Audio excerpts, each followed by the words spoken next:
Okay, they will switch to your presentation and then you will. Yeah.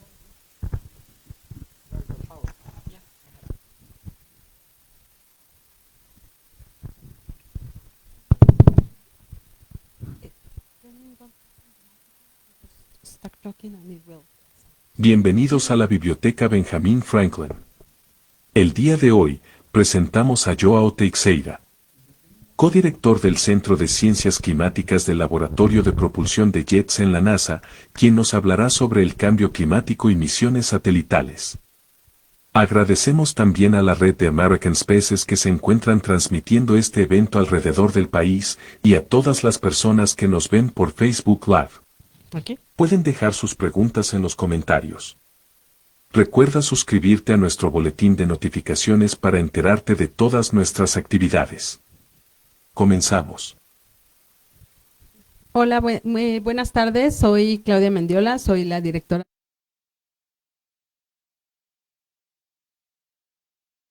Repetir. Hola, soy Claudia Mendiola, directora de la Biblioteca Benjamín Franklin. Bienvenidos a todos. Gracias también a la gente que se está conectando a través de Facebook. Si en los comentarios nos pueden decir de dónde son, si tienen alguna pregunta, las vamos a leer después. Muchas gracias a los que están aquí físicamente en la Biblioteca Benjamín Franklin. ¿Quién viene por primera vez hoy a la biblioteca? Tú, muy bien, algunos de ustedes. Bueno, pues bienvenidos. Solo como recordatorio para los que ya saben lo que hacemos, es un espacio donde damos información sobre Estados Unidos a los mexicanos y a cualquier persona que se acerque con nosotros. Todos nuestros servicios son gratuitos.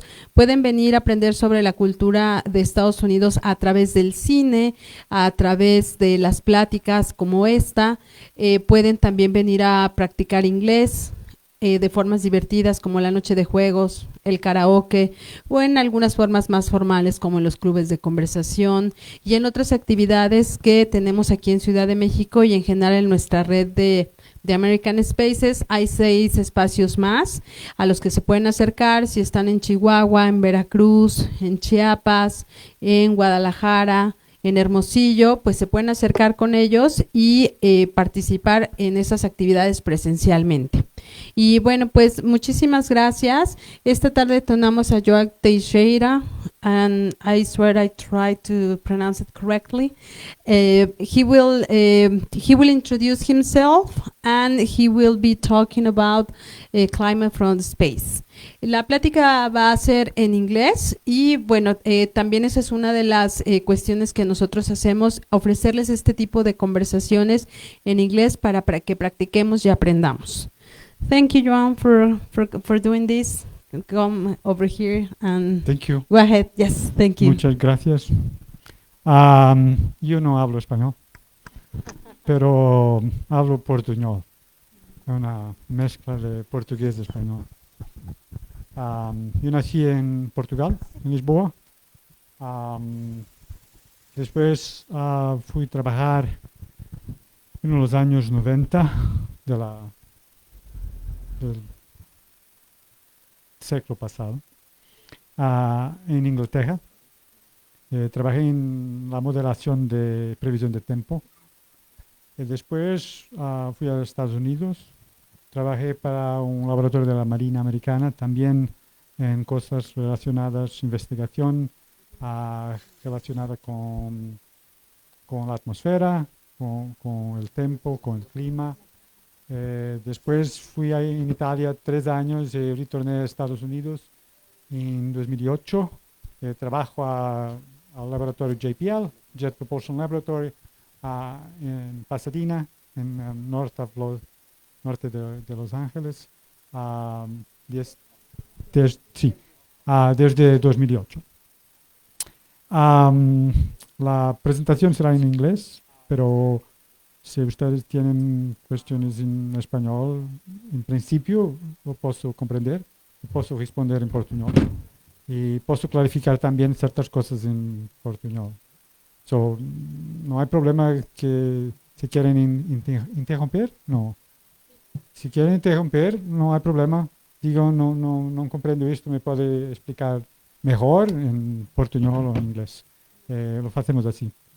Planeo hablar que 40 minutos, dependiendo si tenemos una interacción o no.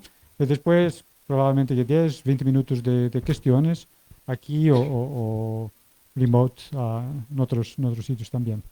Am,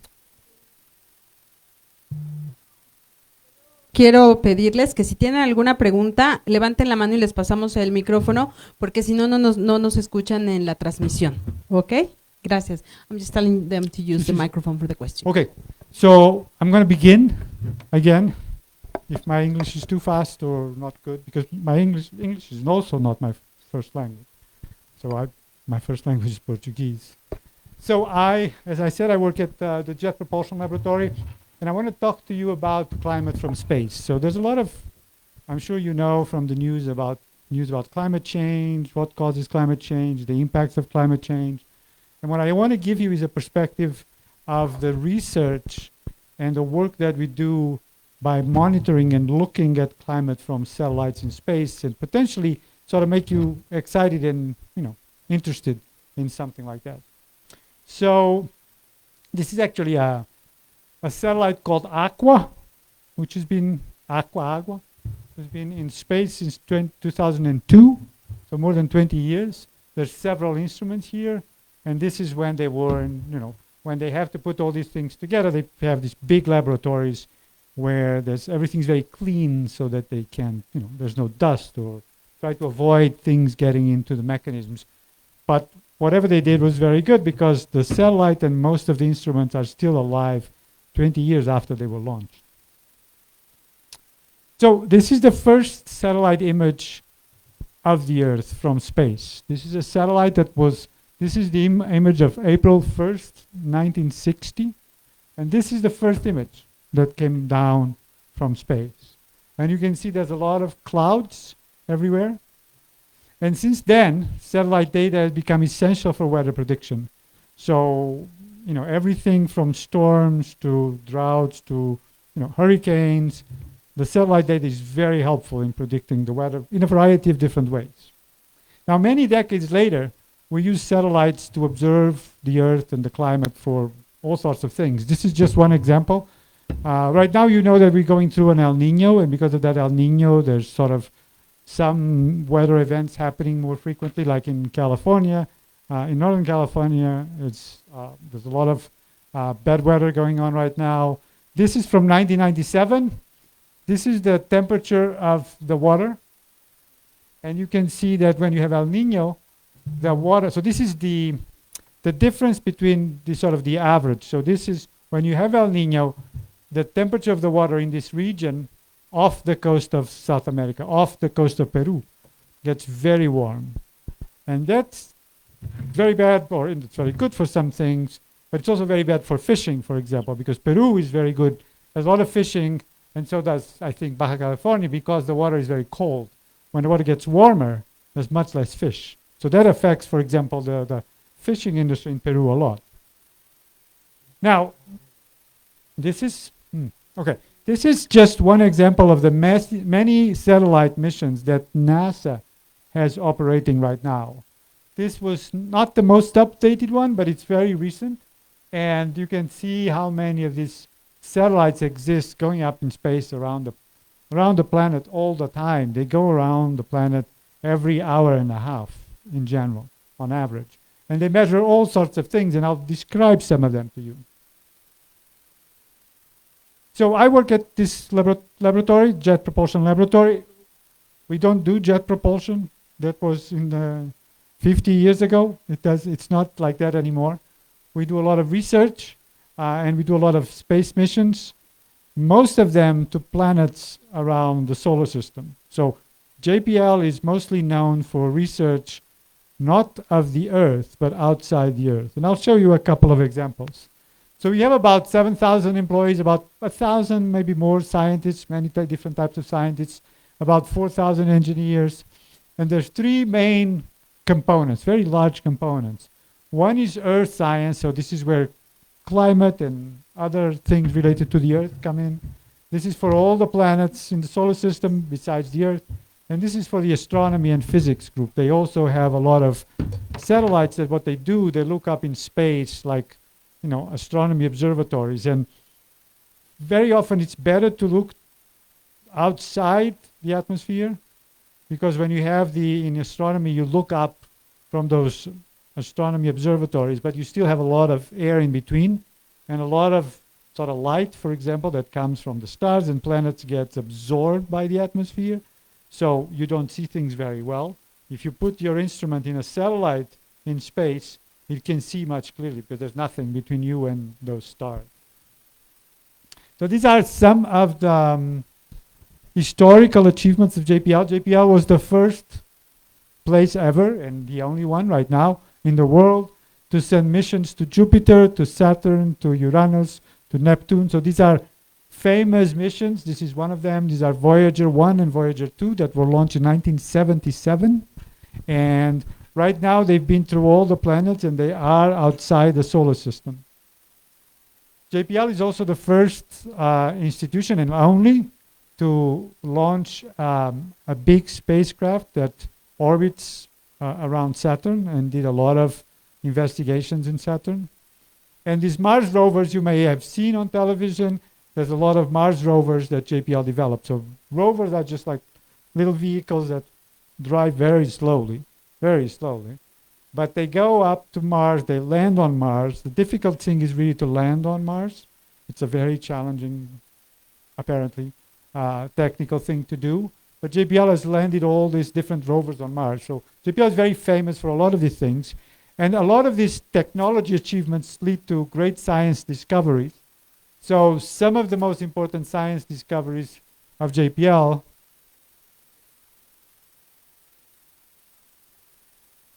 it's not. Perdón. Ok. Se tiene con más fuerza, ¿no? Okay. So some of the big discoveries, for example, were that on Titan, which is a planet that goes around Saturn, so it's a satellite of Saturn, it's so cold that the methane, the gas that usually we use for natural gas, gets liquid, and the atmosphere is full of methane.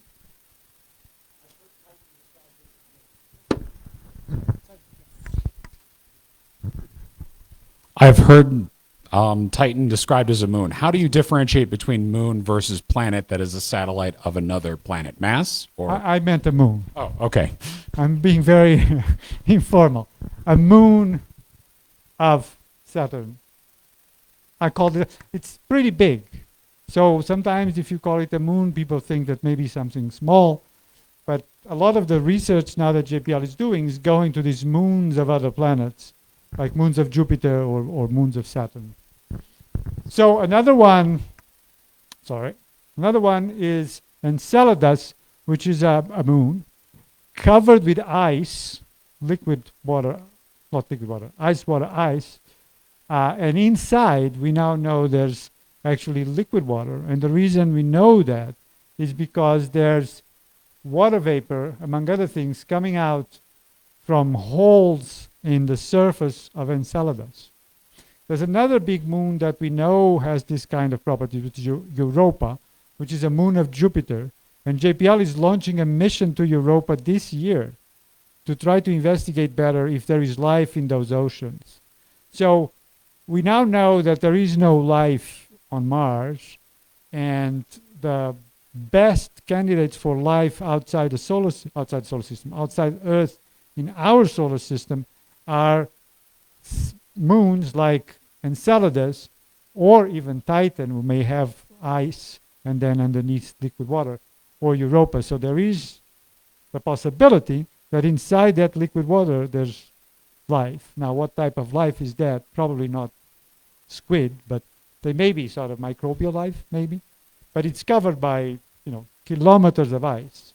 So it's very difficult to find out what's in there. Another aspect that JPL has been very involved in, the very exciting area of astronomy over the last 20 years, is these exoplanets, which are planets outside our solar system. So in the 1990s, for the first time, people started to be able to observe planets outside the solar system. They actually didn't observe the planets at the time. They sort of observed sometimes the effect of the planets on the light that was coming from a star. But now they actually are able to start observing the planets from like the James Webb Space Telescope. But JPL was very involved in this mission, Kepler mission, that identified, I think by now, over 400 exoplanets, so planets in other solar systems. Now, the rest of my presentation is going to be about climate and about Earth. But I wanted to highlight to you the fact that this laboratory where I come from does a lot of research. It's very well known for this planetary research. But JPL also does a lot of Earth science research. So we were the first ones to actually measure the sea level, which is the height of the surface of the ocean. And the way this is measured is, very simple to explain. You have like a radio signal. You send it down, and then it hits the surface of the ocean and comes back up. And if you can measure exactly how much time it takes to go down and back up, you know the distance from the satellite to the ocean surface, and so you can tell how high the ocean surface is. And you can do this very accurately today within, I think, millimeters or centimeters. The trick here is to know where the satellite is. So the story is very simple to tell. It's very difficult to know where the satellite is. So one of the things that JPL is very good at is knowing exactly where its satellites are. Because if you only know where your satellite is within, let's say, a meter or 10 meters, which seems pretty good, your measurement is irrelevant. You can point the thing down, it comes back, you count the time, but if you don't know where the satellite is, it could be here, it could be there, then, so you have to know where the satellite is very, very accurately, which is very, very difficult. Another incredible measurement that JPL does is this one. This is a mission called GRACE, and it's two spaceships, one following the other. So this one goes ahead, this one is behind. The distance here is about 200 kilometers. And apparently, they can measure the distance between them within like something much smaller than the width of a hair. So much better than a millimeter. And the distance is 200 kilometers. And they do that again by sending some signal, some light from here to here and getting back. And they know, because they know exactly where the satellite is, how far they are from each other. And what happens is that those two satellites go around the Earth. Because of gravity, some areas of the Earth have more mass than others. So when there's more mass, the satellite is attracted to that mass. So let's say there's a mountain there. The satellite that is ahead is attracted to that. So it gets further from this one. And then as this one gets attracted, it gets closer again. And then they continue. So you can actually measure how much mass is under the satellites by measuring how far they are from each other. It's very ingenious and very difficult to do because it's not only knowing where the satellite is exactly. Turns out that, these things are made of metal, and metal expands and contracts a little bit as it gets colder or hotter. And as you go around the Earth, and sometimes you go overnight and it's colder, sometimes you go during the day and you get the sun. So all of this is very difficult to do engineering-wise.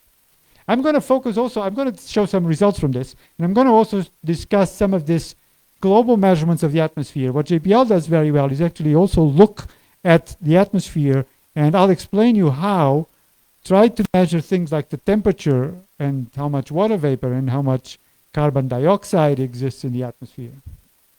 Now, let's go to climate change. So the first few papers to talk about potential climate change by increasing CO2 were written 120 years ago in Sweden by a gentleman called Arrhenius.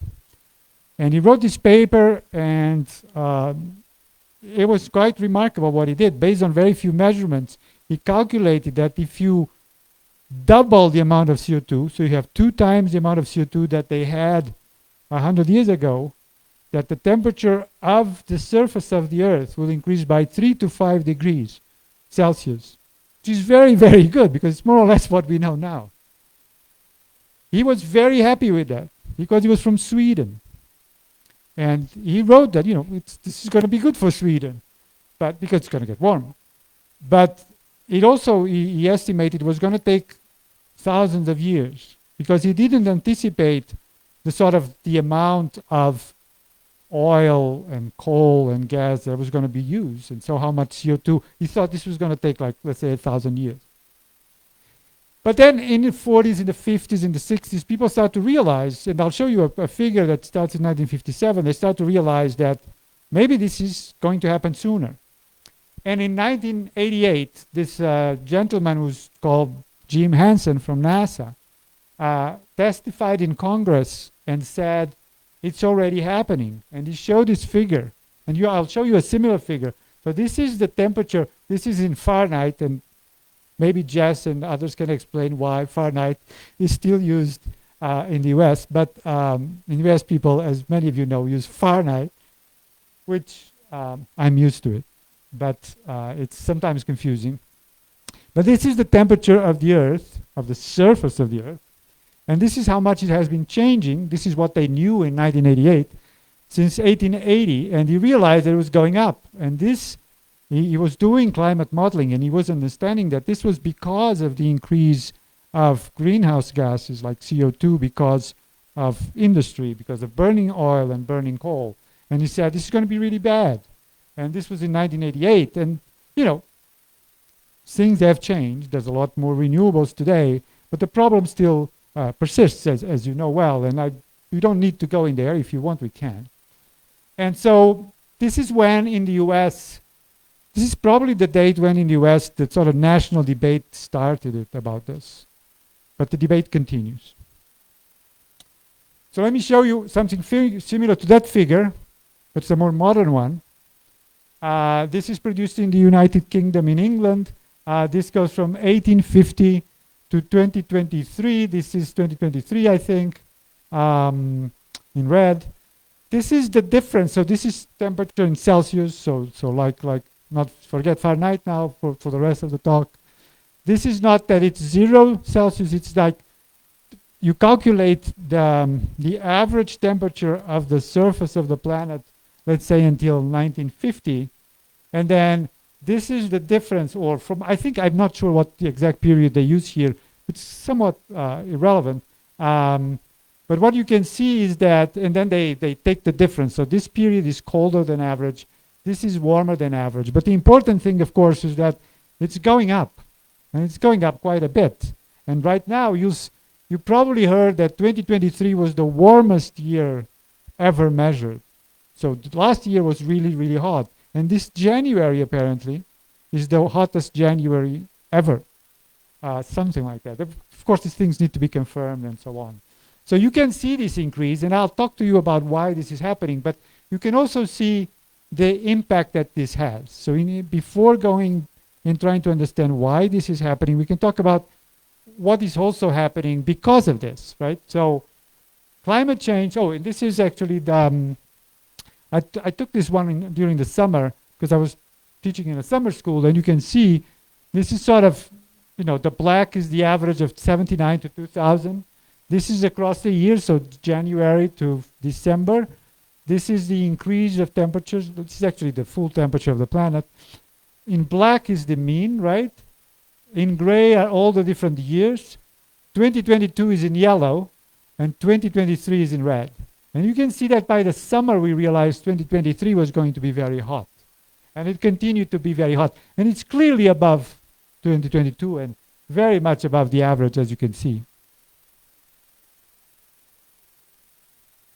So let's talk about some of the consequences, some of the things that are happening because the planet is warming. So one of the things that is happening, it's a very obvious one to measure, is that the sea ice in the Arctic is decreasing.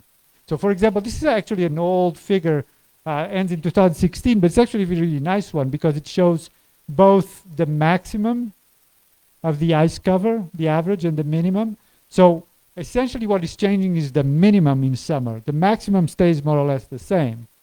The thickness of the ice is also decreasing a lot, from I think 4 meters to about 2 meters or something like that. So this ice is about this thick, not thicker than this, from here to the ground. So you can see how much it's decreasing from 1980 to 2016, and it continues to decrease. You can see, like in this one, you can see, this is Greenland. So But you can see how much it is decreasing, and it's steadily going down. It's oscillating, but it's going at a pace that probably the Arctic sea ice in summer will disappear in a couple of decades.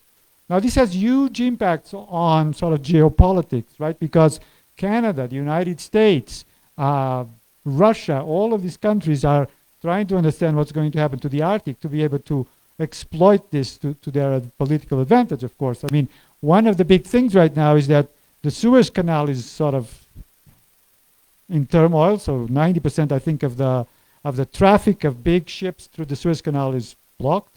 The Panama Canal is not working very well either because of drought, the water is not enough. And so people are thinking that maybe in 10 or 20 years, instead of using those ways, you actually just go through here. So if you want to transport stuff from China to Europe or to Japan, or you just go through here during summer instead of going to the Suez and the Panama Canal, which all of these things have huge impact. I mean, as far as I know, Mexico is also building something to like a big train line to replace the Panama Canal. So all countries are sort of involved in this, in sort of controlling the seas in a certain sense, right? So this has huge impact. Now, I told you about this other, so to measure this is not that difficult. You can actually measure from space. You look down and you can actually see, you take a picture, you can more or less see what's ice, what's water. So this is easy. Easy to measure. The next one is about, remember these two satellites that I was talking to you about? Should I? Oh, no. Yeah. So these two satellites, right? So they measure very well the amount of mass that is underneath you. And so if the ice, for example, in Greenland is melting in the glaciers, so the Arctic ice is over the ocean, right? So all of that, the story that I was telling you here is about the ice over the ocean. This is like not very thick ice, and it's just melting. But in Greenland, in the middle of Greenland, this ice, actually Greenland, if you look at it, it seems like a mountain. It's just a mountain of ice. In the middle is actually below the sea level, and it's like a valley. But it has so much ice that it looks like a bit of a mountain. So Greenland loses about, this is gigatons of ice every year. I think it's about 200 gigatons of ice, which is about, I knew this in terms of, I'll show you what it means actually in terms of increasing the sea level, and I'll explain that. So this is done because we have these satellites. Without these satellites, we could not measure, the fact that the Greenland ice is decreasing quite a lot. Now, one of the consequences of Greenland ice melting is that it's going to increase the sea level. So if all of the ice of Greenland melts, which is not tomorrow, but if it happens in a few hundred years, the sea level will rise by about 7 meters. I think if all of the Antarctic ice would melt, the sea level will rise by about 50 to 70 meters, which is quite a lot if you're in the coastal region, and particularly if there's a hurricane. The problem is not always the sea level rising. It's not just, if it rises like a little bit, people say, who cares? But when you have a big storm, like with a hurricane, the amount of water that can get into land and how far it goes, that really does matter. Because so those few centimeters on average can mean a lot if there's a hurricane. So this is another plot. This is the sea level, right? So we can measure how much the height of the sea level is going up. That's the blue line. This is sea level in millimeters. So it tells you that if you start from 0 in 93, if you assume that 93 is 0, it doesn't have no special meaning, we're about 89 millimeters above. Now, it doesn't look a lot, but it can be a lot because of effects like storms. And it can be a lot if it continues to increase and accelerates. There's several lines here. So this starts in 93, ends about now. The blue line is what we actually measure from satellite. So you can actually measure this and see it increasing. It's very remarkable. The green line is these two satellites that go around each other, and how much of mostly Greenland, how much of that water that is lost in Greenland is increasing the sea ice. And that's quite a bit. You can see that, a lot of the amount of ice that is increasing, the sea level that is increasing, is because water is melting from ice over land. So you have ice over land, it melts, goes into the ocean, and it's just like adding water to the ocean, because that water was not in the ocean, was over land. Another thing that happens is that the water expands, gets bigger, larger if you increase the temperature. So this is how much the oceans of water that we have in the planet have increased, have expanded just because the temperature is increasing. This is actually not a satellite measurement. This is a very exciting type of measurement. It's very new as well from the last 20 years, which is, these are just buoys, right? You know what a buoy is, right? A float, something that is floating in water that has a thermometer. And then what they do is that they get water inside and it sinks. So they measure the temperature as it sinks. And then it gets like 2 kilometers. They release it again and then they go up again. So they have a way of going up and down. And they can measure how much it's increasing. And if you add this number to this number, you get the yellow line that basically confirms that the other result is right. Now, so one thing that is important to realize is that all of these measurements are very new and very complicated. So it's perfectly plausible that there are errors, mistakes. And so the fact that these 3 different ways of measuring things seem to match with each other is a very sort of a reassuring signal. Now,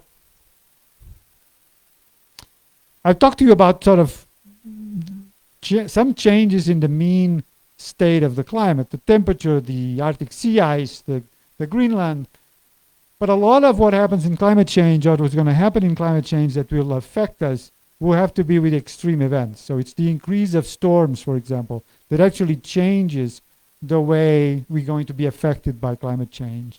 It's not so much that, Mexico City becomes a little bit 1 degree warmer in winter. That's probably not what's going to affect people's lives. But if that increases the thunderstorms in summer, for example, or the hurricane that hit Acapulco just a few months ago, that makes a big difference, right?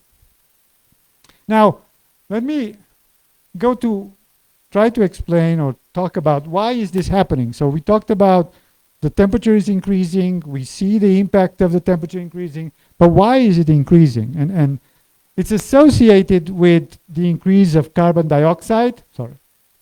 The increase of carbon dioxide and other gases, but mostly carbon dioxide.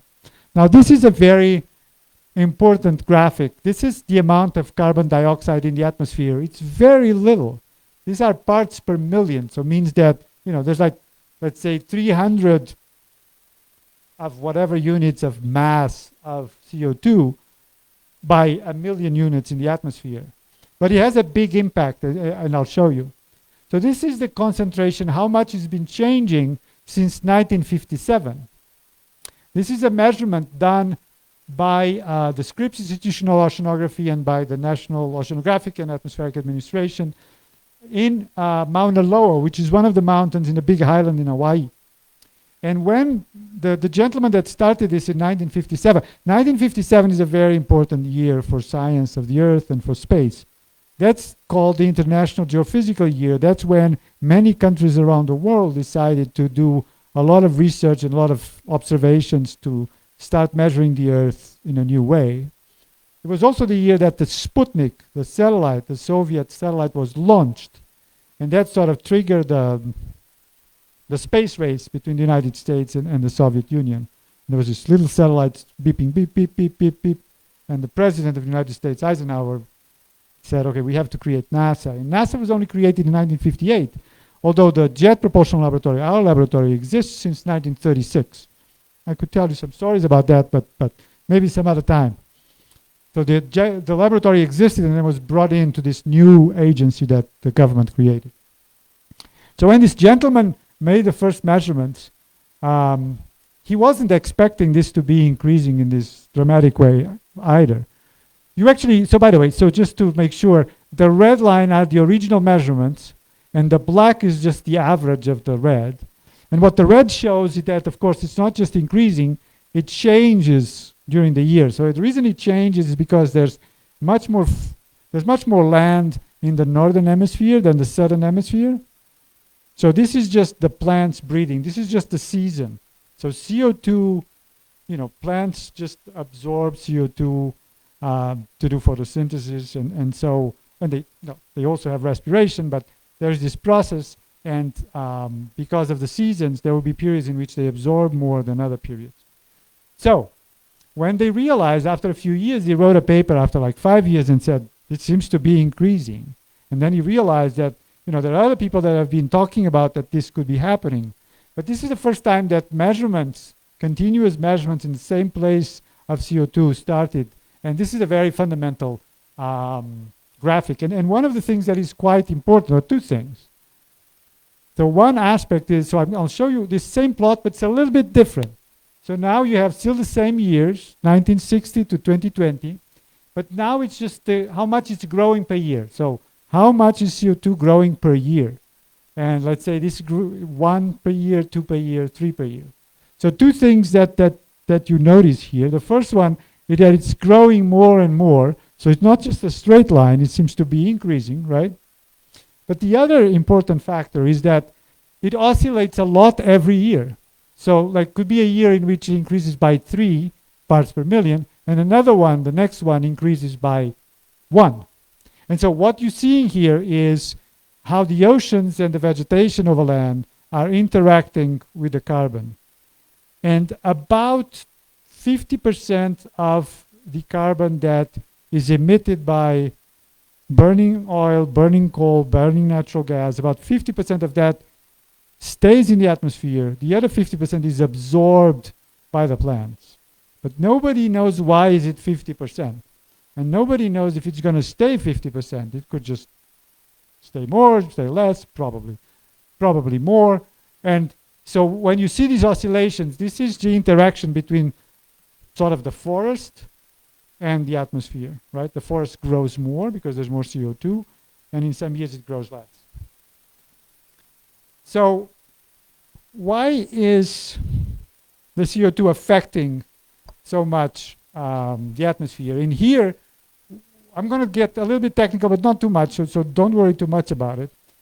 A couple of things to keep in mind, because I want to show you something about some observations we make that are related to this, and this explains also why the planet is warming. So the first thing to know is that every object, anything in this room, anything anywhere in space, as long as the temperature is above a certain value, which is called a 0 Kelvin. So Kelvin is another unit of temperature. It's not Fahrenheit, it's not Celsius. It's Celsius minus 273. So it means that the temperature of this room is more or less here. So this is where the temperature of the room is, right? So any object that is warmer than 0, which is every object that exists, will emit some radiation, which means that it basically loses energy through the emission of photons. Now, exactly what that means is not easy to explain, and it's probably not completely understood, but physicists can measure how many of these little things, they're called photons, and their properties that come out of an object, and they can calculate how much energy is coming from there. And all of that radiation depends on the temperature. And so you have many different types of radiation. And so, for example, radio waves, so when you have your radio or your television, you have radio waves that are very large. And they go from, there's an antenna that emits the radio wave from the radio station, and then you have your radio, and you get that radio wave, and you interpret that as sound, and that's how you listen to radio. And these are enormous, right? This can be, this is how long these waves, it's very confusing because I talked about photons, which are little particles, but you can also think about in terms of waves, because photons are also waves. Don't worry too much about all, if you're interested in this, and some of you probably are, and some of you probably are studying this, there's a lot of stuff that is very exciting and interesting. This is quantum mechanics, and this is the fact that when we try to understand things that are very, very, very small using the physics that we use to understand things that are big, it doesn't work. So if you know that there are things that are waves, there are things that are particles, and then we go and study something very small, like an atom, they all mix together. Don't worry about it. Just think about the fact that sometimes you can think about this radiation as waves. If it's radio waves, they tend to be they could be a kilometer wide. The ones that really matter in the context of how climate is changing and how we observe it are in this region that we call the infrared. This is basically the radiation that objects like us emit. So everything in this room has a temperature more or less around here, right? So this is between 100 and 10,000. So we are more or less here, right? And so each one of us emits radiation, and that radiation can be measured by an infrared camera that can tell you what your temperature is. So when we had COVID, they had these little things that they put in your, put it here or put it here, and they tell you if you have temperature, or if you have fever or not. That's just using infrared radiation. So satellite instruments actually use these different types of radiation to measure a lot of things. I'm going to talk about the infrared because it's very much related to CO2. So this is like images from an infrared camera. If you have, this is night, if you have an infrared camera outside your house and you look at it and you see this, you know, okay, that I'm not going to go outside, right? This sounds like, it looks like an animal. It's much warmer in the red areas and much colder everywhere else. So the infrared camera really does tell you what your temperature is by measuring the type of radiation that they're getting. So you can apply this in a satellite, on a satellite, look down on the Earth, and this is the type of stuff you would see. So this is the, red is warmer, this is colder, don't worry about the numbers. You can see, for example, that the deserts are very hot, right? So this is the Middle East, this is India. I think this is taken in, I don't know when this is taken, that's a good question. I thought this was April, but I may be wrong. You can see some,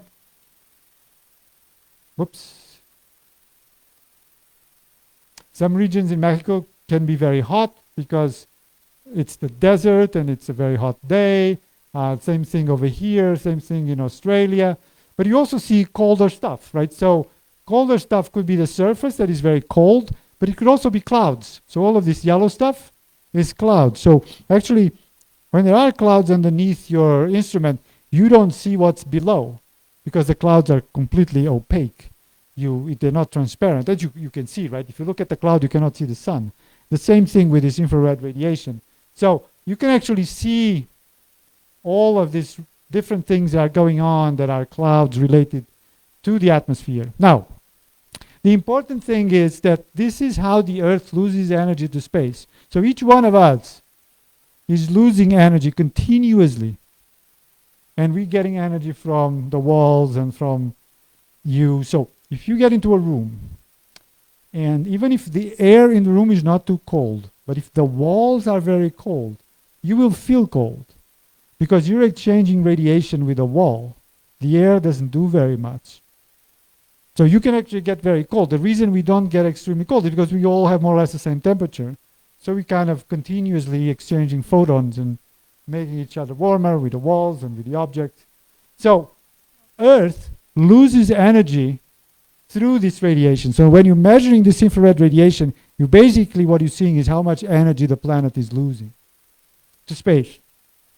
You can also look at severe weather. So I talked about severe weather. I want to give you an example of how like a hurricane or a tropical storm looks like from space if you look on the infrared. And this is one that destroyed an entire city in Mozambique a few years ago. And what you can see here, again, this is very cold, this is very hot. These are no clouds in these hot regions, the red regions, right? But the blue and the very dark colors here mean that these are very cold regions. And what that means is that these are very deep clouds. What happens in the atmosphere is that the temperature at the surface gets lower and lower and lower as you go up. At some stage it goes up again, but it doesn't matter. So if you're flying on an airplane, and sometimes airplanes have thermometers and you can actually see the temperature on one of the screens, you can see the temperature going down and down and down and down. So because the temperature goes down and down and down as you go up, the clouds that will be here are much colder than the clouds here because they are much higher. So you can actually measure the properties of these storms by looking at how cold these clouds are. Now, before I finish, I want to just give you a sort of a simple explanation of why is it that global warming is happening? Why is it that by increasing CO2, you actually are making the planet warmer? So I'm 3 slides away from the end. So now, don't worry too much about the details here. Just don't worry too much about the numbers. Just look at the top. This is the top of the atmosphere. This is space. This is, let's say, there's a boundary between the atmosphere and space. And the only energy that comes into the planet is from the sun. There's nothing else. Space is very cold. So you don't exchange, and the stars are very far. So the energy comes from the sun. And so we get about 341 of these units. Again, don't worry about the units. Let's say you get 341 things coming from the sun. That's what warms the planet. About 100, so 30% of them, are reflected back, mostly by clouds. So you actually fly on a plane and you look down on the clouds, you can see they're very bright. Because when the sun's radiation hits the cloud, it reflects back at you. So you can see how bright they are by looking down. And clouds reflect a huge amount of this energy. So a lot of energy comes from the sun. A part of it goes reflected out. But the planet loses a lot of energy through this infrared radiation. Again, this is how the planet loses energy. This image here shows you that, for example, the planet loses a lot of energy from the Sahara. Because it's very hot, the surface is very hot, so a lot of that energy is released. So if there's no clouds over the Sahara, which there really usually aren't, most of the energy that leaves the planet leaves from regions like this. So that's the infrared radiation. And that's the entire story, in a way. The story is, if you want to explain climate change in a very, very simple way, and most of the time people don't explain it. It's like this. Radiation, energy from the sun comes in, parts of it is reflected back, and the planet is losing energy because we have a temperature and every object loses energy. The amount that comes in, this one, plus or minus, the amount that leaves, this one plus this one, should be more or less zero. Because if it's not zero, things get warmer or colder. And on average, if you don't want to change, if the temperature is not changing, then it should be zero. The problem is that it's not zero anymore. There's more energy coming in than energy going out. That's why it's getting warmer. But the sun is not changing, and the clouds apparently are not changing very much either. It's this part that is changing. So this part stays more or less the same. Nobody, by the way, knows exactly what's happening with the clouds, but they don't seem to be changing very much right now. So this is the part that changes. And why does it change? Well, let me give you a little animation. So if everything is the same, constant, basically the amount of energy that comes from the sun and the amount of energy that leaves the planet, these two arrows are the same. However, if you put more CO2 in the atmosphere, or if you put more water vapor, or if you put more methane, but let's focus on the CO2. If you put more in the atmosphere, the amount of energy is going to decrease. So this arrow gets smaller than that. The reason it decreases is because of what I meant before. The temperature is decreasing. So the temperature of the surface is warmer than the temperature of the atmosphere. If you put more stuff in the atmosphere, more is going to be coming from the atmosphere than before. And because it's coming at a colder temperature, it's going to be less energy leaving the planet. So basically what we're doing is adding more stuff to the atmosphere. Because the atmosphere is colder, it's emitting less energy because the amount of energy corresponds to the temperature. To respond to that, what happens is that the planet is going to get warmer. Because if this part is colder, the surface of the temperature is going to get warmer so as to balance the previous value. So it's the attempt of the planet to stay in a zero value of how much energy comes in versus what comes out. It's good that it tries to stay in that state. Sometimes planets do different things, like Venus, apparently, a long time ago was much colder than it is now. And you got into a stage in which basically this started to be, the amount of energy that left the planet started to be less and less and less. And there was no way you could increase the temperature and make sure that it would balance because there were so many clouds. So if there were many clouds, then it doesn't matter how warm their surface is, it will never get to space. And that's what seems to be happened to Venus. It's not going to happen to the Earth as far as we know, but in the long-term future, maybe. So the planet warms, and then the balance is restored. We have, again, the same amount of energy coming in as coming out. Now, of course, to do that, we are going to have to reduce. So as this happens, we are also keep putting more CO2 in the atmosphere. And so the big question is how, that's the question I don't work on and, above my pay grade, as they say in the US. How are you going to convince everybody in the world to actually reduce the amounts of fossil fuel consumption so as for this not to continue going on? But that's a different story that I am not the best one to talk about. I have my opinions, but those are my opinions. Let me finish with one thing. Something I didn't talk about, I would love to, but I didn't because there's not enough time, is modeling. So a lot of the work I've done is in modeling the atmosphere as well and predicting what's going to happen. And I leave you, this is my last figure. And what this shows is sort of the latest predictions for how much the planet is going to warm. So up to here, up to 2020, or in this case 2015, we have the observations, okay? So we know the planet is warming. So this is the temperature relative to the average between 95 and 2014. So the temperature is increasing because we've increased the amount of CO2. What's going to happen in the future? Because that's the question that really is the most important one. So we need to understand what's going on. We don't fully understand what's going on, but we have a good clue about most of the things.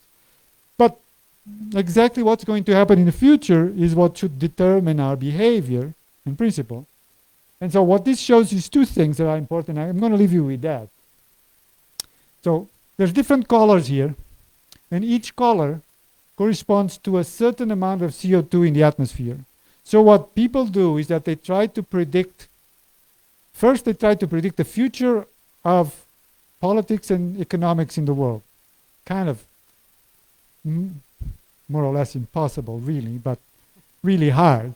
And what they do is that they say, okay, this is when you put more CO2 in the atmosphere. So let's say, so the blue one is a situation where in 2020 or 2015, all countries stopped emitting fossil fuels. Nobody drives cars or, I don't know, they drive electric vehicles, but electricity is produced not by burning coal or fossil fuels. So you stop burning fossil fuels. If you do that, the temperature will basically stay around an increase of about a degree and a half. Then if you put more and more CO2 in the atmosphere, so let's say this is a scenario, as they call it, where the emissions continue to increase and get bigger and bigger and bigger. So the prediction is that the temperature will increase a lot. So in this case will be, let's say, 5.5 degrees warmer than 20 years ago. So there's this big difference, right? And it's kind of up to all of us in principle, to help decide where we're going to be here. But it's a really tough problem, as you are well aware. The other thing I wanted to highlight to you is that from a science perspective, even if we know how much CO2 is going to be in the atmosphere, let's say we could find that out, it's still a lot of variability. So for example, this shading here, so this is the mean of a certain concentration of CO2. The shading around that reflects the fact that many models will have an increase of temperature that's much bigger than others. So some models will increase, for the same amount of CO2, some models will increase the temperature of the world by 6 degrees and others by 3 degrees. So that tells you that there's a lot of stuff in the models that we still need to kind of understand better. That doesn't mean that the basics of the models are not correct. They are. And we know that it's going to be somewhere here. We don't know exactly how much. It's also interesting to see how close it is to, for example, what people kind of almost guessed 100 years ago. So there's a lot of big issues in climate models that we still don't understand very well. One of them is clouds. If clouds change a lot in the future, then that could cool the planet or warm the planet a lot. So the planet is much more sensitive to clouds than it is to CO2. Clouds don't seem to be changing very much, which is, it's not a good thing or a bad thing. It's not changing very much. But we don't really know if in the future that's going to stay like that. So that's one big mystery. The other thing that I can leave you with is that there's a lot of work to do. There's a lot of science and research. There's a lot of engineering. There's a lot of technology development. So there's going to be work for young people that are interested in pursuing this type of work, interested in doing research in climate, in space observations, there is going to be a lot of work for all of us because the problem is not solved. And although the political side of things and the economic side of things, in many respects, is the most important one because this is where the big decisions are taken, a lot of that has to be informed by the science, by the engineers, by the technologists of the future. And many of you are here, and I hope many of you are online as well. Thank you.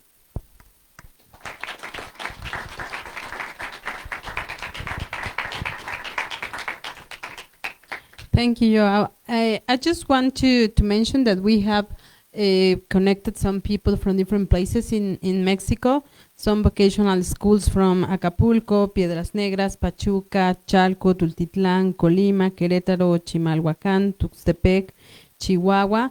And those are the students that are kind of heading to these majors that you mentioned. Is there any question here that you want to make? ¿Alguien quiere hacer una pregunta aquí? My colleague Carlos will pass the microphone. Okay, and just closer, really close.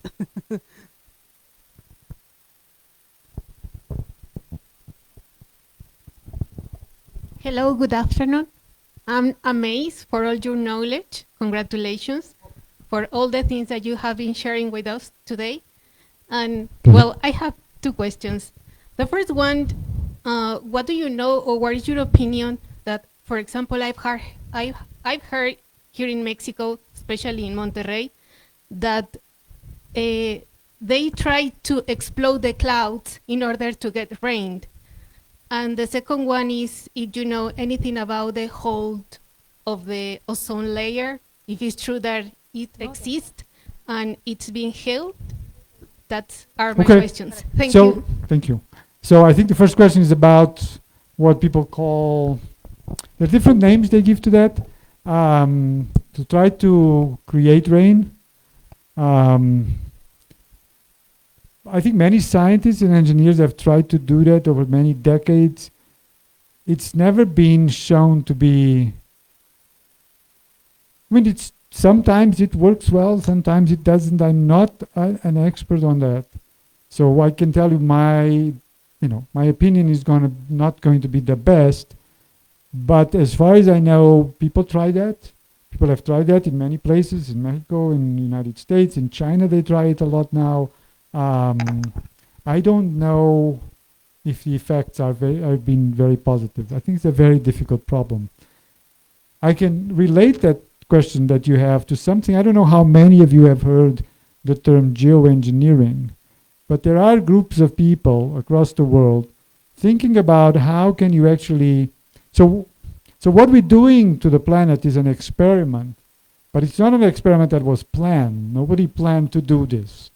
It just, boom, it happened that when we started taking advantage of fossil fuels and realizing that by burning them we could do a lot of things that we couldn't do before, then at some stage we realized that the amount of greenhouse gases that are produced while burning fossil fuels can have a dramatic effect on climate.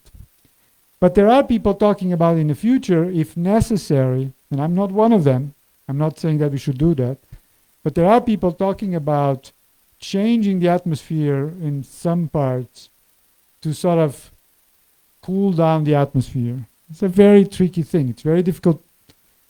As of right now, it's impossible to do. But one of the ideas is to change clouds.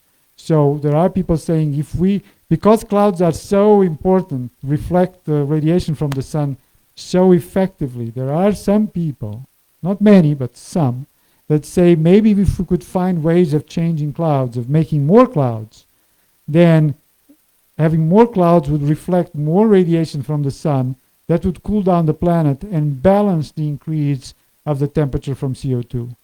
This is a debate that is starting now. It's a debate that's going to get bigger and bigger.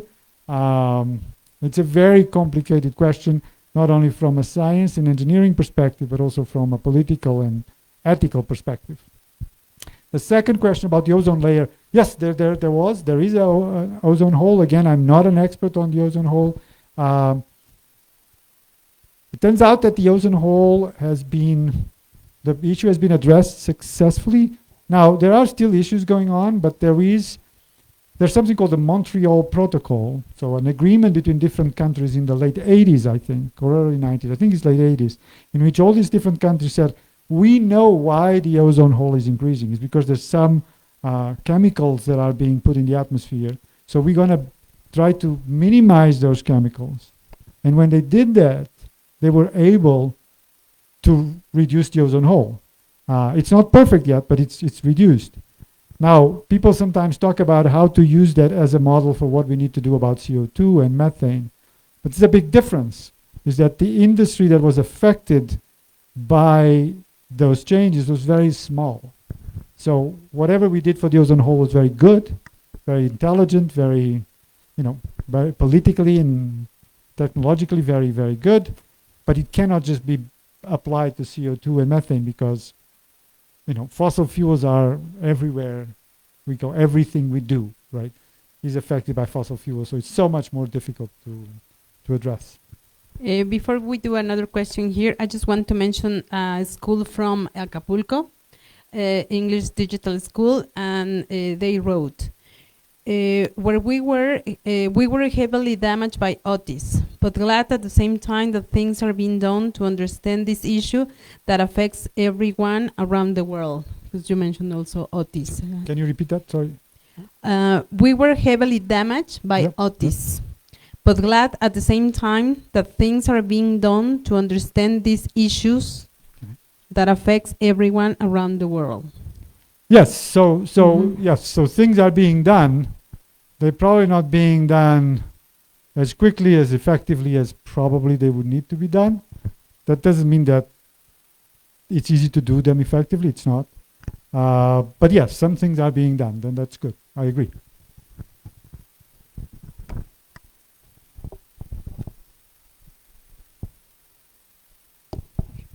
Thank you. I know that currently there is a new method to get water for human consume through the desalinization. So what is your opinion? So the impact future in the ocean of this method is probably that negative impact is a positive method to obtain water for human consumer. What do you think about this? Thank you. So I think that's a great question. Unfortunately, I don't know. I'm not the right person. I'm sure that there are many good people that could answer your question. I know desalinization has been used, at least in the Middle East, since the 70s probably, or the 60s, and in some places successfully. I don't know what the impact of that is, how efficient it is. I'm sorry.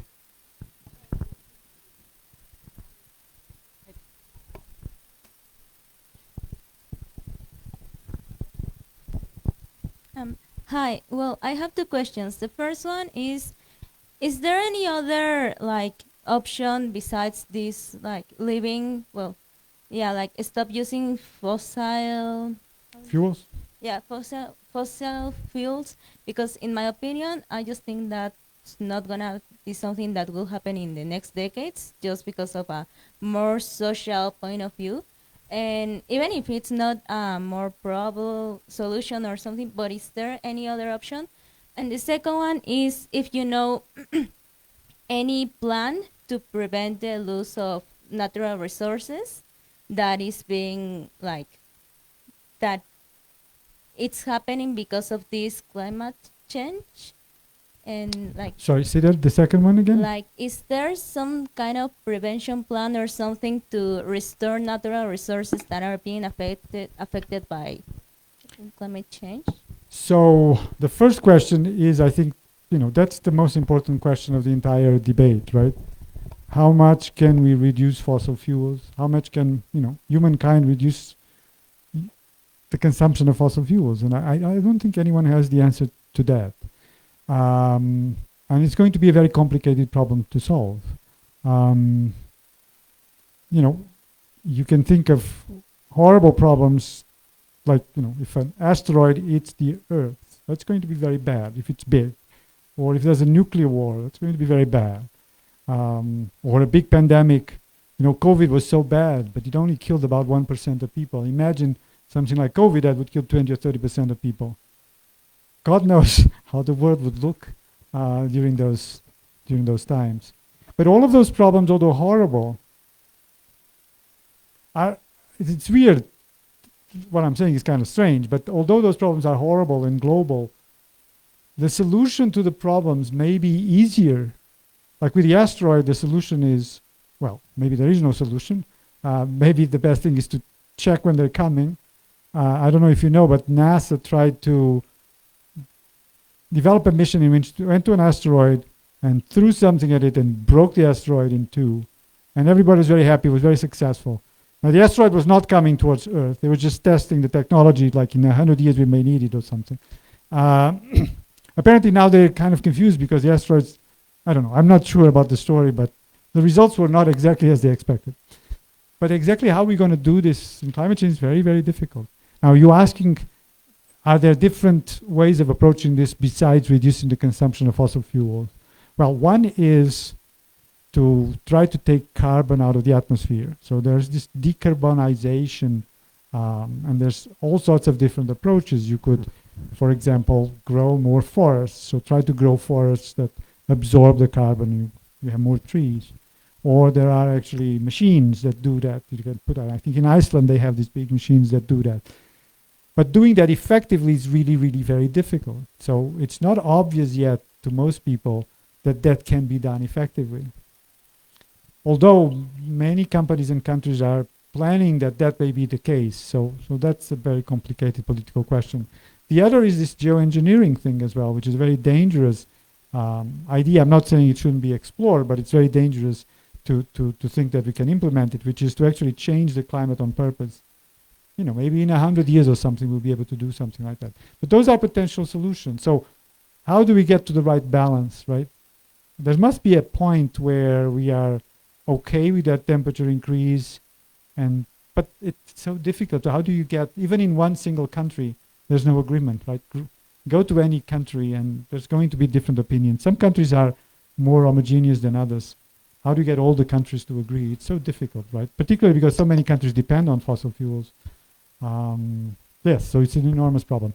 The second question, I don't know. I mean, I know that people are trying to reforest, create, bring tropical forests where it was, burned, for example. So that's a way that not only you're restoring natural resources, but also you're trying to capture more carbon.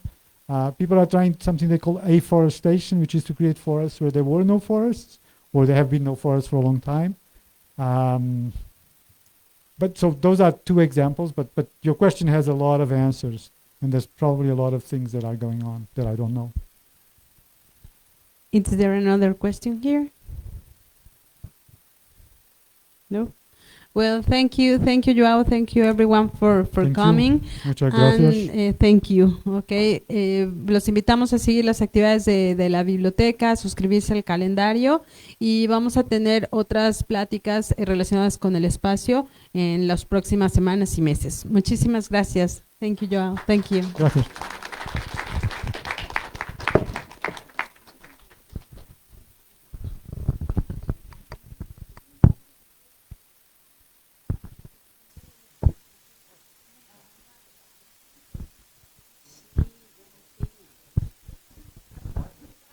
Sí, seguramente pregúntale, no ha dicho que no, pero saben que siempre díganle, vamos a la biblioteca, porque no quieren los cables, la pared azul horrible. Yes, they want to take photos with you, but come over here, just like. Oh.